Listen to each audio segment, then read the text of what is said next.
do you consider Arch Manning a generational quarterback talent? He's 100% 6'4", 220 plus pounds, and is like 4'5", 4'6", and 40. That's generational. What happens when you combine the preparation and accuracy of Peyton, the poise and guts of Eli, and the mobility and leadership of Archie Manning? It's like somebody from the Manning family certainly spit him out. You get the next superstar quarterback in college football. Arch Manning is the best college football quarterback we have seen since Tim Tebow. Let's unravel if Arch Manning will live up to the promise of being the next great quarterback. This from an evaluation standpoint. Let's talk about Arch Manning. How good is this kid? Chapter 1, where it all started. Arch Manning grew up in the spotlight, naturally, due to the legacy of the Manning name. Many people knew Arch's name from high school, filling out stadiums, getting all the hype and attention. Him being the next to carry on the quarterback tradition is practically a no-brainer. Elite, rare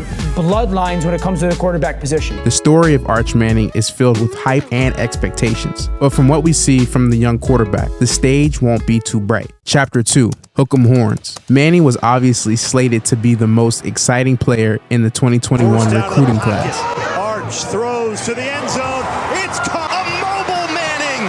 That doesn't look like his uncle's one big. Colleges lined up to pitch him and his family on signing with them.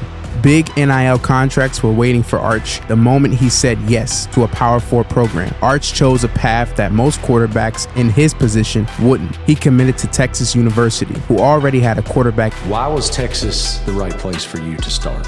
I liked Coach Sark a lot from the jump. And then most importantly, I think I wanted to go somewhere where, maybe they haven't been as good the past few years and we're kind of on the rise and kind of wanted to bring Texas back. Arch's ego didn't waver from his commitment to UT, opting to sit and wait his turn rather than go somewhere he could play as a true freshman. #1 player in the country and football's #1 family, putting their faith in Steve Sarkisian. I see all the pictures and videos of him when he was a little kid in a Texas Longhorn jersey. I want to go to Texas. He has been dreaming about playing quarterback at Texas his whole life. Chapter 3, Keeping the Tradition. Arch is going to try to live up to the legacy of his uncles and his grandfather. Each of them finished in the top 3 in Heisman voting in their senior season, and all 3 were either the first or second pick. Arch sat his freshman year watching and learning. His coach, Steve Sarkisian, formed some of the most talented rosters in college football history, knowing soon that he would have his chance to have a Manning take the reins, commanding his offense. It's just hard to ignore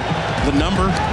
It's hard to ignore the name on the back. The starter at the time, Quinn Ewers, left an opportunity on the table for Manning to show what he could do. During the 2024 season, Ewers fell to injury, and Manning came right in to take control of the situation. The hype train left from the first snap of the ball. The one and only Arch Manning lining up under center. Into the end zone, Manning! Arch got the shot he was looking for, and if it was up to him and some of the fans, it would have been his job all along. Manning threw 4 touchdowns in his first career start and kept racking up numbers against less talented teams until Stark put Ewers back into the starting lineup. From day one when he arrived, nobody cared what was the name on the back of his jersey, and he didn't care. It was like, how do I be the best teammate that I can be? Our team success comes with individual accolades, so I'm all about the team right now. Chapter 4, Inheritance. After some rumors of transferring, Arch officially begins his era as QB1 for the Longhorns. With the path clear for him to start now, it's on him and UT to prove he's worth the clout. The ceiling is tremendous here for Arch Manning, but it's a massive, massive year to prove that he is going to belong in that #1 pick consideration, whether it's in 2026 in Pittsburgh or the following year. People feel his status in football has been handed to him, Arch included. How do you describe and define your college football career so far? I haven't done anything. But most will ask the question, has the hype been handed out too early? The hype doesn't match the tape. There are good things, and there are some good things. I think he's going to go into Ohio State. He's going to struggle. And Manning rolls out of the pocket, throws across his butt, going to uncork it, throws it deep. Double coverage, incomplete. Manning, step it up, and he's taken down. Here's Manning. Underneath, that one thrown high. Play fake.